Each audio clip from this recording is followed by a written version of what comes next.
দিলে খাই, না দিলে না খাই, এই অবস্থায় আছি।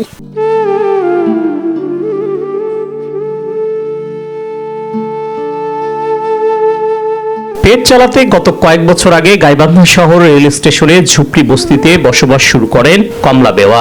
স্বামী মারা যাওয়ায় এখন সন্তান নিয়ে বসবাস তার। দিনের বেলায় টোকাই কাজ করে অন্যের খাবারের উপর অপেক্ষা করতে হয়। আশপাশের সহযোগিতায় ইফতার জোগাড় হলেও সেহারির জন্য দুশ্চিন্তার শেষ নেই। তারপরেও মহান আল্লাহ পাকের সন্তুষ্ট লাভের আশায় খেয়ে না খেয়ে রোজা করছেন তিনি। পানীয় ছোলা ছাড়া বাকি সব বিলাসিতা তার কাছে। আমার কেউ নাই, খাবার পাই না, ট্রিটমেন্ট করে পাই না, এই পরি থাকি। কারো মন চাইলে দেয়, কারো মন না চাইলে না দেয়। এই কষ্ট জীবন যাপন করতেছি। দিলে খাই, না দিলে না খাই, এই অবস্থায় আছি।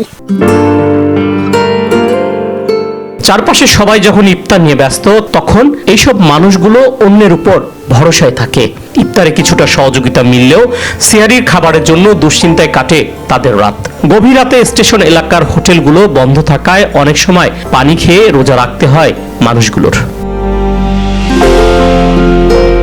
এই রোজা থাকি না, দিল্লি ইফতারির সময় না দেয়াতে খাই, নাহলে ওই দিন পানি খাই ইফতারি করি। আগা রাইতে খাওয়ায়, শেষ রাইতে না খাওয়ায় আল্লাহর কাম করে ইবাদত করি। আগাইতে খেলে পাঁচ হাতে আবার খাওয়া হয় না, সেই পাঁচ হাতে খেলে আগাইতে হয় না। খুব কষ্ট, তাই যদি কোনো সহযোগিতা করতো সরকার থেকে খুব ভালো হতো। যারা না খেয়ে রোজা রাখে এবং অনেক সময় ইফতারিও ভালো ব্যবস্থাপনা তাদের জন্য হয় না। আসলে রাষ্ট্রেরও দায়িত্ব আছে এখানে, এবং যারা সহযোগিতা করতে পারেন, আশেপাশে ধন সম্পদওয়ালা ভাইরা আছেন, তাদেরও এই সকল ছিন্নমূল মানুষের পাশে এসে দাঁড়ানো দরকার। এদিকে পরিবারগুলোর পাশে সহযোগিতার কথা জানালেন জেলা প্রশাসক। প্রতি বছর এবারও বীজের বিতরণ হতো এবং এবারও বরাদ্দ অন্য বছর চেয়ে বেশি এবং কাভারেজও বেশি। তাছাড়া পাশাপাশি আমরা জেলা প্রশাসন থেকে বিভিন্ন ধরনের উদ্যোগ রয়েছে।